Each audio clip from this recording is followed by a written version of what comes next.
నమస్తే, welcome to TV6 news. ముందుగా headlines.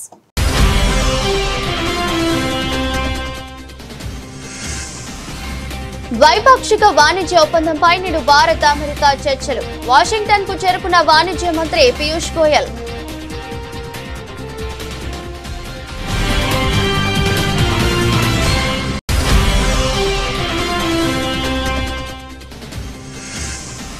GST సంస్కరణలపై Modi కీలక వ్యాఖ్యలు. కొత్త తరం జీఎస్టీ సంస్కరణలు నాగరిక దేవోభవను ప్రతిబింబిస్తాయన్న ప్రధాని.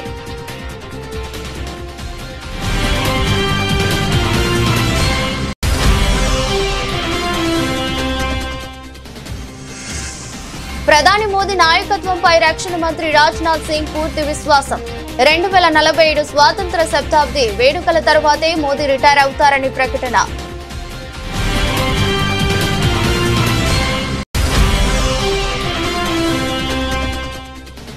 త్రిభాషా విద్యా విధానంపై కేంద్ర విద్యాశాఖ మంత్రి ధర్మేంద్ర ప్రధాన్ కీలక వ్యాఖ్యలు. ఏ రాష్ట్రం పైన ఏ భాషను నిర్బంధంగా అమలు చేయమని స్పష్టీకరణ.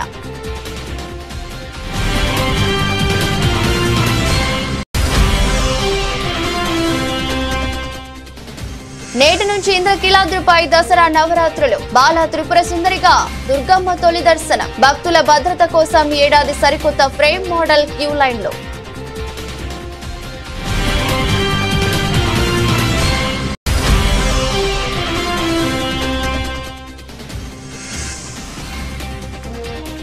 రాష్ట్ర వ్యాప్తంగా మొదలైన బతుకమ్మ పండుగ. ప్రభుత్వ ఆధ్వర్యంలో వరంగల్లో ఘనంగా వేడుక.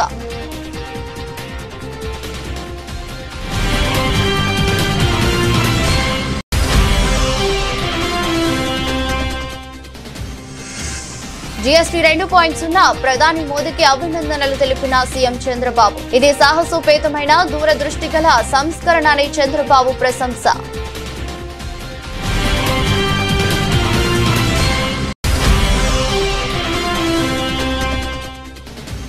ఆల్మట్టి డ్యాం ఎత్తు పెంపును తెలంగాణ ప్రభుత్వం వ్యతిరేకిస్తుందని తేల్చి చెప్పిన మంత్రి ఉత్తమ్ కుమార్ రెడ్డి. సుప్రీంకోర్టులో వాదనలు వినిపిస్తామని వెల్లడి.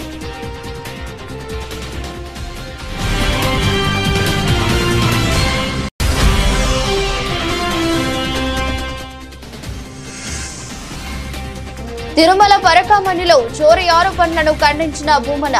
సిఐడితో కాదు సిబిఐతో దర్యాప్తు జరపాలని ప్రభుత్వానికి సవాల్.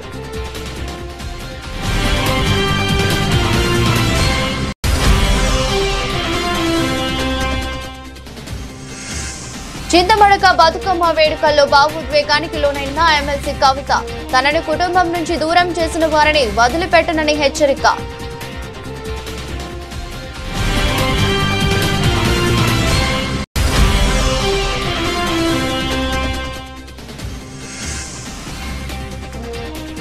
అభిషేక్ తిలక్ విధ్వంసం. పాక్ ను మరోసారి చిత్తు చేసిన భారత్. 6 వికెట్ల తేడాతో పాకిస్తాన్ ఓడించిన టీమిండియా.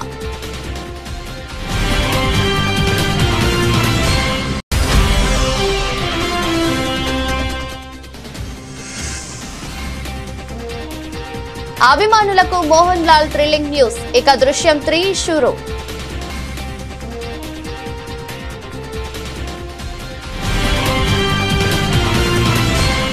భారత్ అమెరికా ద్వైపాక్షిక వాణిజ్య ఒప్పందంపై వాషింగ్టన్ లో చర్చలు జరుగుతున్నాయి. భారత్ తరపున వాణిజ్య మంత్రి గోయల్ ఆధ్వర్యంలోనే ప్రతినిధి బృందం ప్రాతినిధ్యం వహించనుంది. భారత్ అమెరికాల మధ్య ఇప్పటికే ఉన్న పలు సమస్యలతో పాటు తాజాగా H-1B వీసాలపై ఆంక్షలు విధించిన నేపథ్యంలో ఈ చర్చలకు ప్రాధాన్యం ఏర్పడింది. ఇరు దేశాల మధ్య చర్చలు సజావుగా సాగుతున్నాయని గోయల్ అభిప్రాయపడ్డారు. సానుకూల ఫలితాలు రావాలని ఇరు దేశాలు ఆకాంక్షిస్తున్నాయని చెప్పారు. సంప్రదింపులు కొనసాగుతున్నాయి. దీన్ని ఓ సందర్భంగా భావిస్తున్నామే తప్ప ఘర్షణగా పరిగణించడం లేదని తెలిపారు. ఈ నెల 16న అమెరికా వాణిజ్య ప్రతినిధులు ఢిల్లీ వచ్చి చర్చలు జరిపారు. మరింత లోతుగా చర్చలు జరిపి విభేదాలు పరిష్కరించుకోవాలని సందర్భంగా నిర్ణయించడంతో తాజాగా భారత ప్రతినిధి బృందం అమెరికాలో చర్చలు జరపనుంది. గతంలో అమెరికా నుంచి వ్యవసాయ పాల ఉత్పత్తులను దిగుమతి చేసుకోబోమంటూ భారత్ కఠిన వైఖరి ప్రదర్శించగా ప్రస్తుతం కాస్త మెత్తపడే అవకాశం ఉన్నట్టు కనిపిస్తోంది. కొత్త తరం జీఎస్టీ సంస్కరణలు నాగరిక దేవోభవను ప్రతిబింబిస్తాయని ప్రధాని మోదీ అన్నారు. జాతిని ఉద్దేశించి ఆయన ప్రసంగించారు. తర్వాత తరం జీఎస్టీ సంస్కరణలు నేటి నుంచి అమల్లోకి వస్తాయని చెప్పారు. జీఎస్టీ పొదుపు పండుగ లాంటిదని తెలిపారు. నవరాత్రి మొదటి రోజు నుంచి ఆత్మ నిర్భర్ భారత్ వైపు దేశం అడుగులు వేస్తుంది. తదుపరి తరం జీఎస్టీ సంస్కరణ అమలవుతాయి. నేటి నుంచి జీఎస్టీ బచత్ ఉత్సవ్ ప్రారంభమవుతుంది. వన్ నేషన్ వన్ ట్యాక్స్ కల సాకారమైందని అన్నారు. కాగా జీఎస్టీ సంస్కరణలు భారతదేశ వృద్ధిని వేగవంతం చేస్తుందని ప్రధాని మోదీ తెలిపారు. పెట్టుబడి పొదుపుతో పాటు ఆనందాన్ని పెంచుతుందని చెప్పారు. ఐటీ మినహాయింపు పరిమితి పెంపు, జీఎస్టీ సంస్కరణలు ప్రజలకు 2.5 లక్షల కోట్లు ఆదా చేస్తాయని అన్నారు. 2017లో జీఎస్టీ సంస్కరణ ప్రారంభించినప్పుడు పాత చరిత్రను అది మార్చిందని, ప్రస్తుత జీఎస్టీ సంస్కరణలు కొత్త చరిత్ర సృష్టించడానికి నాంది పలికిందని తెలిపారు. మరోవైపు జీఎస్టీ సంస్కరణల వల్ల సంక్లిష్టమైన పన్నుల నుంచి వినియోగదారులు విముక్తి పొందారని ప్రధాని మోదీ తెలిపారు. ప్రతిరోజు అవసరమైన వస్తువులు పన్ను రహితంగా లేదా 5% లేదా 18% జీఎస్టీ కింద ఉంటాయని చెప్పారు. పేదలు, మధ్యతరగతి ప్రజలకు డబుల్ బొనాన్సాగా అభివర్ణించారు. देश की स्वतंत्रता को जैसे स्वदेशी के मंत्र से ताकत मिली, वैसे ही देश की समृद्धि को भी स्वदेशी के मंत्र से ही शक्ति मिलेगी। आज जाने अनजाने हमारी रोजमर्रा की जिंदगी में बहुत सी विदेशी चीजें जुड़ गई है, हमें पता तक नहीं है। हमारे जेब में कंघी विदेशी है कि देसी, हमें पता ही नहीं है। हमें इनसे भी मुक्ति पानी होगी। हम वो सामान खरीदें जो मेड इन इंडिया हो, जिसमें हमारे देश के नौजवानों की मेहनत लगी हो, हमारे देश के बेटे बेटियों का पसीना हो। हमें हर घर को स्वदेशी का प्रतीक बनाना है, हर दुकान को स्वदेशी से सजाना है। गर्व से कहो ये स्वदेशी है, गर्व से कहो मैं स्वदेशी खरीदता हूं, मैं स्वदेशी। नवरात्रि के पहले दिन से देश आत्मनिर्भर भारत अभियान के लिए एक और महत्वपूर्ण और बड़ा कदम उठा रहा है। कल यानी नवरात्रि के प्रथम दिवस 22 सितंबर को सूर्योदय के साथ ही नेक्स्ट जनरेशन जीएसटी रिफॉर्म्स लागू हो जाएंगे। एक तरह से कल से देश में जीएसटी बचत उत्सव शुरू होने जा रहा है। इस जीएसटी बचत उत्सव में आपकी बचत बढ़ेगी और आप अपनी पसंद की चीजों को और ज्यादा आसानी से खरीद पाएंगे। हमारे देश के गरीब, मध्यम वर्गीय लोग, न्यू मिडिल क्लास, युवा, किसान, महिलाएं, दुकानदार, व्यापारी, उद्यमी, सभी को ये बचत उत्सव का बहुत फायदा होगा। यानी त्योहारों के इस मौसम में सबका मुंह मीठा होगा। देश के हर परिवार की खुशियां बढ़ेगी। मैं देश के कोटि कोटि परिवारजनों को नेक्स्ट जनरेशन जीएसटी रिफॉर्म्स की और इस बचत उत्सव की बहुत बहुत बधाई देता हूं, शुभकामनाएं देता हूं। ప్రధాని నరేంద్ర మోదీ నాయకత్వంపై కేంద్ర రక్షణ శాఖ మంత్రి రాజ్నాథ్ సింగ్ పూర్తి విశ్వాసం వ్యక్తం చేశారు. బీజేపీలో మోదీకి తిరుగులేదని, రాబోయే అనేక ఎన్నికల్లో ఆయనే ప్రధాని అభ్యర్థిగా ఉంటారని స్పష్టం చేశారు.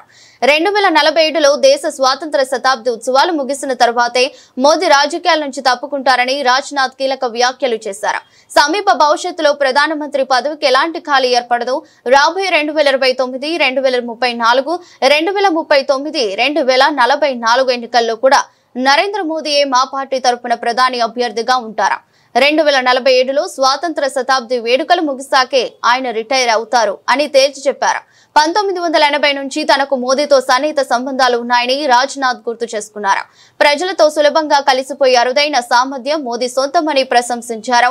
ఎంతటి సంక్లిష్ట సమస్యలైనా సులువుగా పరిష్కరించగలరని, క్లిష్టమైన సమయాల్లో సరైన నిర్ణయాలు తీసుకుంటారని కొనియాడారు. అంతర్జాతీయ సమస్యలపై కూడా ప్రపంచ దేశాల నాయకులు మోదీ సలహాలు తీసుకుంటారని తెలిపారు. ఇందరూ ప్రపంచ నాయకుల నుంచి పుట్టినరోజు శుభాకాంక్షలు అందుకున్న మరో ప్రధానిని తాను చూడలేదని అన్నారు. ఇటీవల పహల్గామ్ ఉగ్రవాది దాడి తర్వాత ప్రభుత్వం స్పందించిన తీరు, ఆపరేషన్ సింధూర్ కు సైన్యానికి పూర్తి స్వేచ్ఛ ఇవ్వటం మోదీ వ్యవహార శైలికి నిదర్శనమని రాజ్నాథ్ సింగ్ వివరించారు. త్రిభాషా విద్యా విధానంపై అనవసరమైన రాజకీయ రాద్ధాంతం తగదని కేంద్ర విద్యాశాఖ మంత్రి ధర్మేంద్ర ప్రధాన్ అన్నారు. సంకుచిత రాజకీయ అభిప్రాయాలు ఉన్న వారే ఈ విధానాన్ని వివాదంగా మారుస్తున్నారని ఆరోపించారు. కేంద్రం రూపొందించిన నూతన విద్యా విధానం ప్రకారం ఏ రాష్ట్రం పైన ఏ భాషను నిర్బంధంగా అమలు చేయాలని ఒత్తిడి చేసే ప్రసక్తే లేదని స్పష్టం చేశారు.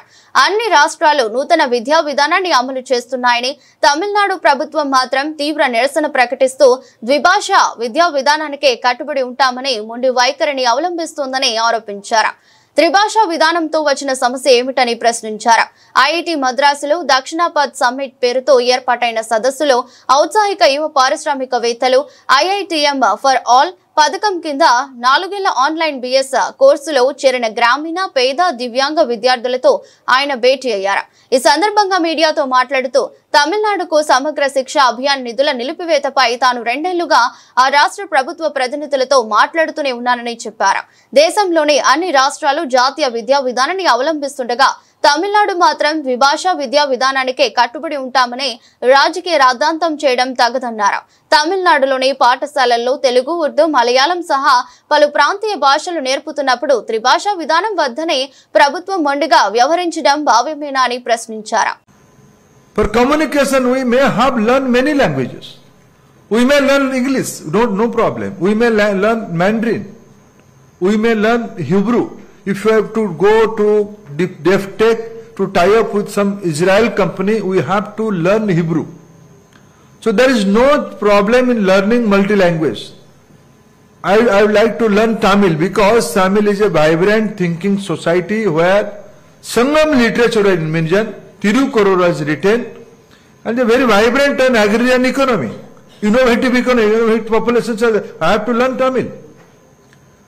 But to understand the thing, I have to learn my mother tongue.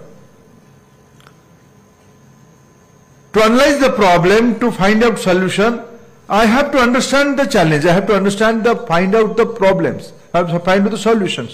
For that, I have to proficient in my own mother tongue. So NEP is recommending for proficiency, for understanding, for critical thinking, you have to be mastered in your mother tongue. For communication, for the marketplace, for the business, for the trade, you may learn another language. Those willing to be critical learning, critical research and development, for the innovation, they have to be proficient in their mother tongue. This is one of the paradigm shift of NEP, whether it is school education and in the college education. Language is a priority area.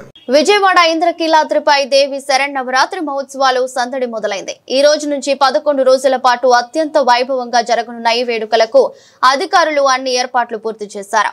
తొలి రోజున కనకదుర్గమ్మ, శ్రీ బాల త్రిపుర సుందరి దేవి అలంకారంలో భక్తులకు దర్శనమివ్వనున్నారు.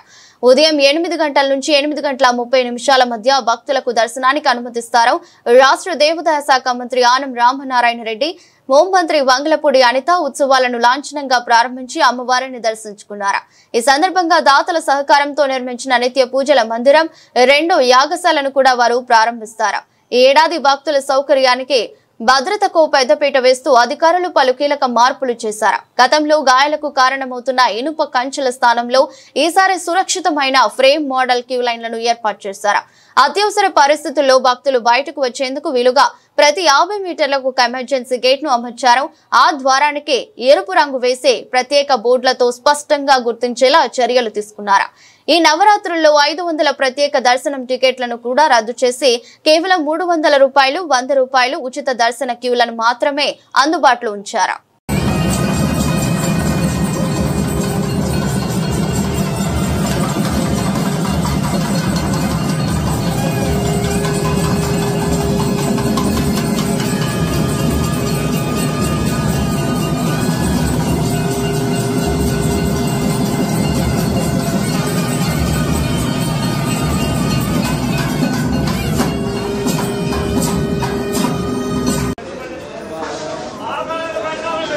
తెలంగాణ సంస్కృతికి ప్రతీకగా నిలిచే బతుకమ్మ సంబరం రాష్ట్ర వ్యాప్తంగా మొదలైంది. తంగేడు, గునుగు, గుమ్మడి, కట్ల, గులాబీ, బంతిపూలతో అందంగా పేర్చిన ఎంగిలిపూల బతుకమ్మల చుట్టూ ఏమేమి పువ్వో పూనే గౌరమ్మ, ఏమేమి కాయో పూనే బతుకమ్మ బతుకమ్మ ఉయ్యాలో అంటూ ఆడి పాడిన మహిళా లోకం 9 రోజుల పాటు సాగే బతుకమ్మ వేడుకలకు ఆదివారం అట్టహాసంగా శ్రీకారం చుట్టింది. పల్లె నుంచి పట్టణం దాకా ప్రతి ఊరిలో ప్రతి వీధిలో పండుగ శోభ సంతరించుకోగా ఎక్కడికక్కడ బతుకమ్మ వేడుకలు ఘనంగా జరిగాయి. వరంగల్ 1000 స్తంభాల గుడి ఆవరణలో రాష్ట్ర వ్యాప్తంగా రాష్ట్ర ప్రభుత్వం ఆధ్వర్యంలో నిర్వహించిన వేడుకలను ఉప ముఖ్యమంత్రి బట్టి విక్రమార్క ప్రారంభించారు. కార్యక్రమంలో మంత్రులు ధనసరి అనసూయ, కొండా సురేఖ, వరంగల్ మేయర్ గుండు సుధారాణి, రాష్ట్ర సాంస్కృతిక సారథి చైర్మన్ వెన్నెల, సంగీత నాటక అకాడమీ చైర్పర్సన్ అలేఖ్య తదితరులు పాల్గొన్నారు.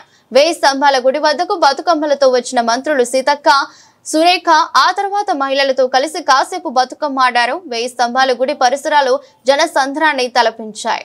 రాష్ట్ర ప్రభుత్వం తరఫున ఈరోజు సాంస్కృతిక శాఖ ఆధ్వర్యంలో ఇంత పెద్ద ఎత్తున రాష్ట్ర వ్యాప్తంగా బతుకమ్మ సంబరాలు మొదలయ్యాయి.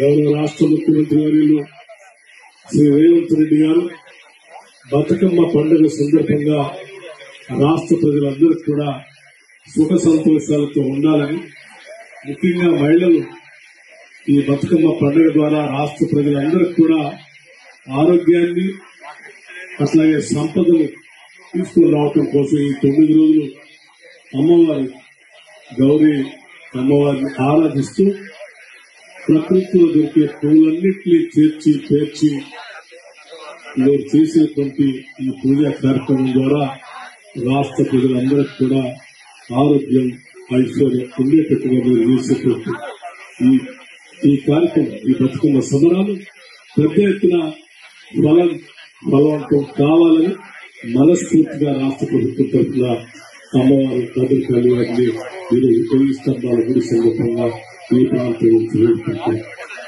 మీరందరూ సుఖ సంతోషాలతో రాబోయే రోజుల్లో ఈ రాష్ట్రం అంతా సౌభాగ్యంగా ఉండాలని, రాష్ట్రం సుభిక్షంగా ఉండాలని, పాడి పంటలు బాగా పండాలని, మహిళలంతా కూడా శక్తి సంపన్నులుగా మారి అమ్మవారి స్వరూపులుగా మారి ఆర్థికంగా అట్లాగే సామాజికంగా కూడా ఎదగాలని చెప్పి మనస్ఫూర్తిగా రాష్ట్ర ప్రభుత్వం తరఫు నుంచి బతుకున్న సందర్భంగా ఈ అమ్మవారిని కోరుకుంటూ మీ సమయాన్ని ఎక్కువగా తీసుకోకుండా బతుకున్న సంబరాల్లో మీరంతా ఎంతో ఉత్సాహంతో పాల్గొనడానికి ఇక్కడ వచ్చేశారు. మీ ఉత్సాహాన్ని, మీ సంబరాన్ని ప్రత్యేకంగా ఇక్కడ ఈ కార్యక్రమంలో పాల్గొని తిలకించేటువంటి అవకాశం వచ్చినందుకు మా అదృష్టంగా భావిస్తూ అమ్మవారికి ప్రత్యేకంగా ముఖ్యంగా ఈ వరంగల్ పట్టణం నుంచి, ఈ ఓరుగల్ ప్రాంతం నుంచి ఈ రాష్ట్ర దిశ అందరికి వినిపించేటట్టుగా అమ్మవారి ఆశీస్సులు మీ ఆశాపాత్రలు ఈ రాష్ట్రానికి ఉపయోగపడతాయని మనస్ఫూర్తిగా కోరుకుంటూ ముగిస్తా ఉన్నారు. నమస్కారం. కేంద్ర ప్రభుత్వం ప్రారంభించిన నూతన తరం జీఎస్టీ సంస్కరణలు, జీఎస్టీ బచత్ ఉత్సవ్ పై ప్రధానమంత్రి నరేంద్ర మోదీకి ఆంధ్రప్రదేశ్ ముఖ్యమంత్రి చంద్రబాబు అభినందనలు తెలిపారు. ఇదొక సాహసోపేతమైన దూరదృష్టితో కూడిన సంస్కరణ అని ఆయన ప్రశంసించారు. పరిపాలనలో పౌరుడికే పెద్దపీట వేసేలా ఈ సంస్కరణలు ఉన్నాయని అభిప్రాయపడ్డారు. ఈ సాహసోపేత దూరదృష్టి గల సంస్కరణను తీసుకొచ్చినందుకు ఆంధ్రప్రదేశ్ ప్రజల తరపున ప్రధానమంత్రికి నా హృదయపూర్వక కృతజ్ఞతలు. పండుగల సీజన్లో ఈ నూతన జీఎస్టీ సంస్కరణలు ప్రజలకు డబుల్ సంబరాన్ని తీసుకొచ్చాయని పేర్కొన్నారు. తక్కువ ధరలు, సరళీకృత పన్నుల విధానంతో ప్రజలు నేరుగా లబ్ధి పొందుతారని చంద్రబాబు అన్నారు. అల్మట్టి డ్యాం ఎత్తు పెంపును తెలంగాణ ప్రభుత్వం వ్యతిరేకిస్తుందని మంత్రి ఉత్తమ్ కుమార్ రెడ్డి తేల్చి చెప్పారు. సుప్రీంకోర్టులో పెండింగ్ లో ఉన్న ఈ అంశంపై సీనియర్ న్యాయవాదులతో వాదిస్తామని తెలిపారు. ఇందుకోసం ప్రముఖ న్యాయవాదులతో కలిసి సోమవారం రాత్రి ఢిల్లీకి బయలుదేరి వెళ్తున్నట్లు ఉత్తమ్ వెల్లడించారు. హుజూర్ నగర్ లో ఆయన మీడియాతో మాట్లాడుతూ అల్మట్టి ప్రాజెక్టు సమీపంలో భూసేకరణకు కర్ణాటక ప్రభుత్వం ప్రయత్నాన్ని అడ్డుకుంటామని స్పష్టం చేశారు. అధికారంలో ఉన్నప్పుడు తెలంగాణకు అన్యాయం చేసిన కేసీఆర్, హరీష్ రావు ఇప్పుడు కాంగ్రెస్ ప్రభుత్వంపై బురద చల్లేందుకు చేస్తున్న చిల్లర రాజకీయం మానుకోవాలని సూచించారు. కాళేశ్వరం ప్రాజెక్టును బీఆర్ఎస్ నాయకులే డిజైన్ చేసి నాశనం చేశారని ఉత్తమ్ ధ్వజమెత్తారు. కాగా అంతకు ముందు చింతలపాలెం మండలం పాత వెల్లటూరు వద్ద ముక్త్యాల బ్రాంచ్ కెనాల్ ఎత్తిపోతల పనులను, దొండపాడు వద్ద రాజీవ్ గాంధీ ఎత్తిపోతల పనుల పురోగతిని మంత్రి ఉత్తమ్ పరిశీలించారు. కృష్ణానదిలో చేపలు పడుతున్న జాలర్లతో ముచ్చటించి వారి సమస్యలు తెలుసుకున్నారు. తిరుమల పరకామణిలో చోరీ జరిగిందంటూ తనపై వస్తున్న ఆరోపణలపై టీటీడీ మాజీ చైర్మన్ వైసీపీ నేత భూమన కరుణాకర్ రెడ్డి తీవ్రంగా స్పందించారు. ఈ ఆరోపణలు పూర్తిగా వాస్తవమని కొట్టిపారేసిన ఆయన ప్రభుత్వానికి దమ్ము ధైర్యం ఉంటే ఈ కేసుపై సిబిఐతో విచారణ జరిపించాలని సవాల్ విసిరారు. తిరుమల పరకామణిలో చోరీ జరిగిందని అసత్య ఆరోపణలు చేస్తున్నారు. ఈ కేసును సిఐడితో కాదు సిబిఐతో విచారణ జరిపించాలని డిమాండ్ చేశారు. కూటమి ప్రభుత్వం తిరుమలను కట్టా స్థలంగా మార్చేసిందని ఆయన ఆరోపించారు. ఈ సందర్భంగా రవికుమార్ అనే వ్యక్తి ప్రస్తావన తెచ్చిన భూమన అతనికి ఆంధ్రప్రదేశ్, కర్ణాటక, తమిళనాడు రాష్ట్రాల్లో ఆస్తులు ఉన్నాయని తెలిపారు. ఒకవేళ తమ బినామీలకు ఆస్తులు రాసిచ్చినట్లు నిరూపిస్తే దానిపైన సిబిఐ విచారణ జరపాలని స్పష్టం చేశారు. మా ప్రభుత్వ హయాంలో పరకామణి చోరీకి సంబంధించిన విషయానికి సంబంధించి జ్ఞానశూన్య మూర్ఖేషు లోకేషు భక్తి లేని రసరాయుడు బిఆర్ నాయుడు వీళ్ళిద్దరూ ముఖ్యంగా లోకేష్ గారు కరుణాకర్ రెడ్డి భూమన అధ్యక్షుడిగా ఉన్నప్పుడు ఈ పరకామణి చోరీ వ్యవహారమంతా నడిచింది అని వాళ్ళు చెప్పటం జరిగింది. మొట్టమొదట దానికి సమాధానం, నేను అధ్యక్షునిగా ఉన్నప్పుడు ఆ సంఘటన జరిగింది నిజమైతే నా తల అలిపిరిలో నరుక్కుంటా, కాదు అన్నప్పుడు వీళ్ళిద్దరూ బహిరంగ క్షమాపణన్న చెప్పాల. నా మొట్టమొదటి డిమాండ్ అది. తల నరుక్కోవటానికి కూడా నేను సిద్ధంగా ఉన్నా. నేను అధ్యక్షునిగా ఉన్నప్పుడు జరిగింది అని పదే పదే మాట్లాడినారు. నేను దేనికైనా సిద్ధం. ఈ సందర్భంగా ఆ పరకామణి చోరీకి సంబంధించి త్రైలోక్యనాథుడైన వెంకటేశ్వర స్వామి దివ్య ధామాన్ని టీడీపీ పార్టీకి, ఆ పార్టీకి సంబంధించిన సానుభూతి పరులకి, కొందరు వ్యక్తులకు అది రాజకీయ ఆట స్థలంగా మార్చివేసినారు ఈ కూటమి ప్రభుత్వంలో. జరిగింది ఒక్కటైతే దాన్ని చిలవలు పొలవలు చేసి వక్రీకరించి తమ రాజకీయ స్వార్థం కోసమని స్వామి సన్నిధానాన్నే తమ బీఆర్ఎస్ మాజీ ఎంపీ జాగృతి అధ్యక్షురాలు కల్వకుంట్ల కవిత సంచలన వ్యాఖ్యలు చేశారు. తనను తన కుటుంబం నుంచి దూరం చేసిన వారిని ఎట్టి పరిస్థితుల్లోనూ వదిలిపెట్టనని ఆమె తీవ్ర స్వరంతో హెచ్చరించారు. సిద్దిపేట జిల్లాలోని చింతమడక గ్రామంలో జరిగిన బతుకమ్మ వేడుకల్లో పాల్గొన్న ఆమె ప్రసంగం సందర్భంగా భావోద్వేగానికి గురయ్యారు. కొందరు నేతల తీరుపై పరోక్షంగా విమర్శలు గుప్పించారు. సిద్దిపేట చింతమడకను కొందరు తమ సొంత ఆస్తిగా భావిస్తున్నారు. నేను ఇక్కడికి వస్తుంటే ఇప్పటికీ ఆంక్షలు పెడుతున్నారని ఆమె విమర్శించారు. తెలంగాణ ఉద్యమ సమయంలోనూ ఇప్పుడు కూడా తనకు అడ్డంకులు ఎదురవుతున్నాయని పేర్కొన్నారు. తెలంగాణ ఉద్యమానికి చింతమడక గ్రామమే పునాది అని కవిత గుర్తు చేశారు. ఈ సందర్భంగా తన ఆవేదనను వెలగక్కిన కవిత కేసీఆర్ కు చెడ్డ పేరు తెచ్చే వారి గురించి నేను మాట్లాడినప్పుడు నాపైన దుష్ప్రచారం చేసి బద్నాం చేశారు. నా కుటుంబం నుంచి నన్ను వేరు చేసిన వాళ్లను నేను వదలను అంటూ భావోద్వేగంతో హెచ్చరించారు. చింతమడకల పుట్టిన బిడ్డ మనందరం తలెత్తుకొని పనిచేసేలాగా రాష్ట్రం తీసుకొచ్చి పెట్టిండు. మరి చంద్రుడు అని పిలుస్తారు చాలా మంది, ఇక్కడ చంద్రం సార్ అంటారు చింతమడకల. మరి అట్లాంటి చంద్రుడికి ఇవాళ మచ్చ తెచ్చే పని కొంతమంది చేసిండ్రు. నేను అదే మాట చెప్పిన, మచ్చలేని చంద్రుడికి మీరు మచ్చ పెట్టిరనే మాట చెప్పిన. మీరు మచ్చ పెట్టిరని నేను చెప్పంగానే తల్లిని పిల్లని కాకుండా బాపిండ్రు. అట్లయినా కన్న ఊరు అమ్మగారి ఊరు, మీరు నన్ను కడుపులో పెట్టుకొని రండి, మీరు తప్పకుండా ధైర్యం కోల్పోకండి, మా ఊరికి రండి, అమ్మగారి ఊరికి రండి అని మీరు పిలిచిండ్రు. అందుకే చెప్తున్నా, మీ మేలు ఈ జన్మలో మర్చిపోలేను. నేను ఈ సంవత్సరం డెఫినెట్గా బాధతోనున్న, క్లిష్టమైన పరిస్థితుల్లో ఉన్న కుటుంబానికి దూరం చేసిండ్రు అనేటటువంటి బాధతో ఉన్న సమయంలో ఊరు వాళ్ళందరూ అండగా నిలబడి మరి నన్ను పిలవడం చాలా సంతోషం. ఎన్నడూ కూడా సంతోషంలో ఉంటే ఎవరైనా పిలిస్తే తింటారు, పోతారు, మర్చిపోతారు. కానీ దుఃఖంలో ఉన్నప్పుడు ఉన్నోళ్ళే నిజమైన స్నేహితులు. ఇవాళ దుఃఖంలో ఉన్నటువంటి నాకు అండగా నిలిచినటువంటి మీ అందరికీ మళ్ళొకసారి హృదయపూర్వకంగా నేను వందనాలు తెలియజేసుకుంటున్నాను. సిద్దిపేట రావాలన్నా, చింతమడక రావాలన్నా, అదేదో ప్రైవేట్ ప్రాపర్టీ లాగా, కేజీఎఫ్ లాగా ఎవరు రావాలన్నా కొంత ఆంక్షలు వచ్చిన విషయం మీ అందరికి కూడా తెలిసిందే. ఇవాళకి కూడా ఆ ఆంక్షలు ఉన్న విషయం మీ అందరికీ తెలిసిందే. కాకపోతే ఈ చింతమడక గడ్డ చిరుతపులిని కన్న గడ్డ, కేసీఆర్ని కన్న గడ్డ. ఇటువంటి గడ్డ మీద ఎవరి ఆంక్షలు కూడా నైజాంత అని ఇవాళ ఊరంతా కదిలి వచ్చి మీరు ఈ బతుకమ్మ పండుగ చేసుకోవడమే సాక్ష్యంగా నేను భావిస్తూ ఉన్నాను. మరి ఇదే ఒరవడి కొనసాగాలి. ఎందుకంటే మీ ఆశీర్వాదంతో ఒకసారి కేసీఆర్ గారు ఇక్కడి నుంచి ఒక భూకంపం పుట్టించి తెలంగాణ రాష్ట్రం తీసుకొచ్చి మీ ముంగట పెట్టిండ్రు. మరి మీరు ఆశీర్వాదం ఇస్తే ఇది నా జన్మభూమి, ఇది నా అమ్మగారిల్లు. మరి ఈ జన్మభూమే మరి భవిష్యత్తులో కర్మభూమి కూడా కావచ్చు, ఎవరం కూడా చెప్పలేము. కాబట్టి మీ ఆశీర్వాదం ఉంటే ఏదైనా సాధ్యమవుతుందనే విషయాన్ని నేను ఈ సందర్భంగా మీకు తెలియజేస్తా ఉన్నాను. మళ్ళీ ఒకసారి ఒకటే మాట, మనం తెలంగాణ వాళ్ళం ఎవరి ఆంక్షలకు భయపడేటోళ్ళం కాదు. ఆనాడు ఆంధ్రోళ్ళు పెద్ద పెద్ద నాయకులు వందల ఆంక్షలు పెడితే తోసుకొని పోయి ముళ్ళ కంచెలు దాటుకొని పోయి బుల్లెట్లకు ఎదురుగా పోయి ఉద్యమం చేసినటువంటి వారసత్వం ఉన్నది. ఏదో రాజకీయంగా కొన్ని ఆంక్షలు పెడితే ఎవరు ఆగేది లేదు. ఖచ్చితంగా చింతమడకకు వస్తాం, సిద్దిపేటకు వస్తాం, ఒకసారి కాదు మళ్ళా వస్తాం.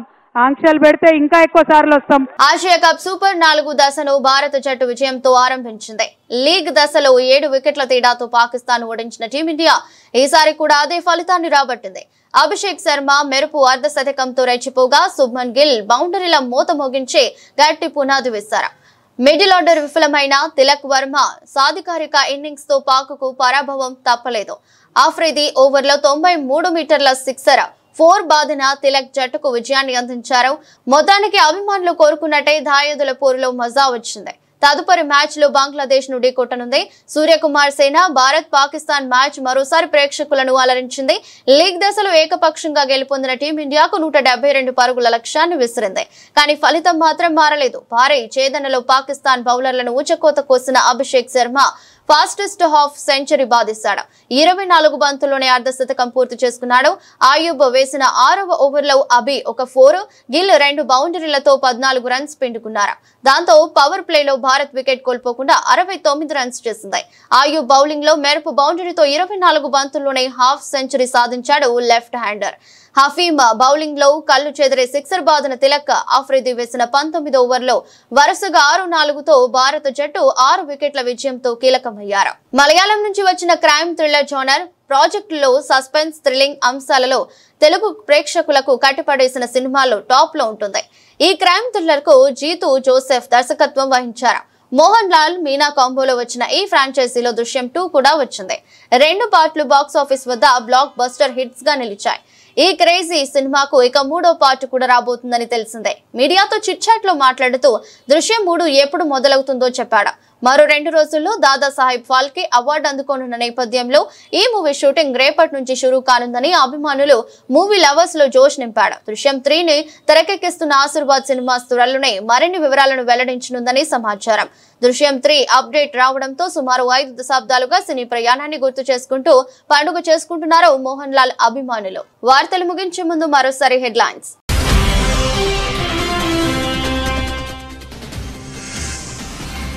ద్వైపాక్షిక వాణిజ్య ఒప్పందంపై నేడు భారత్ అమెరికా చర్చలు. వాషింగ్టన్ కు చేరుకున్న వాణిజ్య మంత్రి పీయూష్ గోయల్.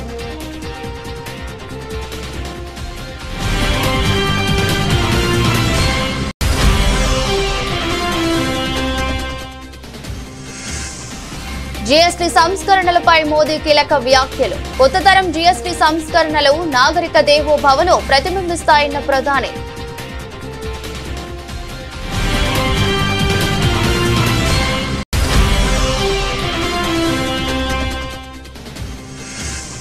ప్రధాని మోదీ నాయకత్వంపై రక్షణ మంత్రి రాజ్నాథ్ సింగ్ పూర్తి విశ్వాసం. 2047 స్వాతంత్ర శతాబ్ది వేడుకల తర్వాతే మోదీ రిటైర్ అవుతారని ప్రకటన.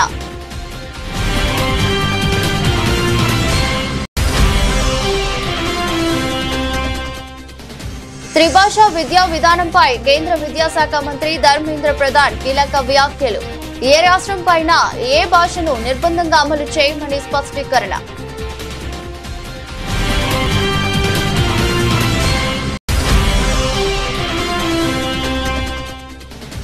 నేటి నుంచి ఇంద్రకీలాద్రిపై దసరా నవరాత్రులు. బాల త్రిపుర సుందరిగా దుర్గమ్మ తొలి దర్శనం. భక్తుల భద్రత కోసం ఏడాది సరికొత్త ఫ్రేమ్ మోడల్ క్యూ లైన్లో.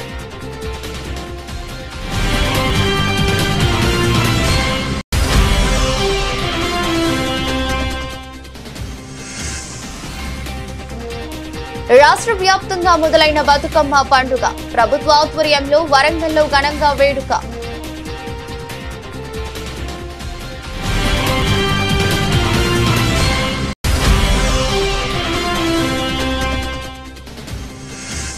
జీఎస్టీ 2.0 ప్రధాని మోదీకి అభినందనలు తెలిపిన సీఎం చంద్రబాబు. ఇది సాహసోపేతమైన దూరదృష్టి గల సంస్కరణ అని చంద్రబాబు ప్రశంస.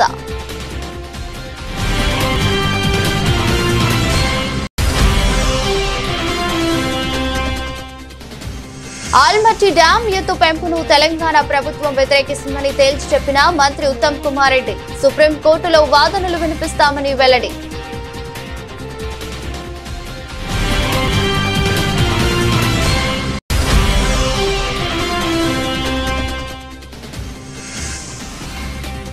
తిరుమల పరకామణిలో చోరీ ఆరోపణలను ఖండించిన భూమన.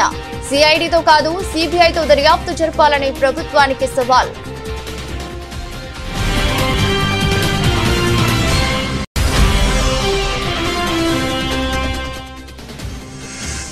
చింతమడక బతుకమ్మ వేడుకల్లో భావోద్వేగానికి లోనైన ఎమ్మెల్సీ కవిత. తనని కుటుంబం నుంచి దూరం చేసిన వారిని వదిలిపెట్టనని హెచ్చరిక.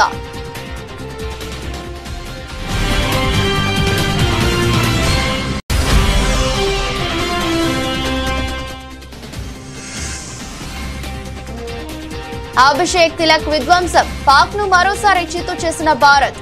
6 వికెట్ల తేడాతో పాకిస్తాన్ ఓడించిన టీమిండియా.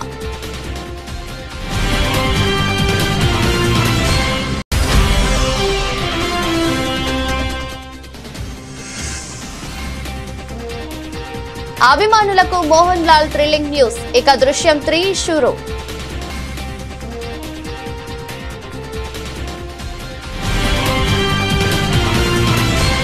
ఇది బులెటిన్. మరో బులెటిన్లో మళ్ళీ కలుద్దాం. అంతవరకు సెలవు. నమస్కారం.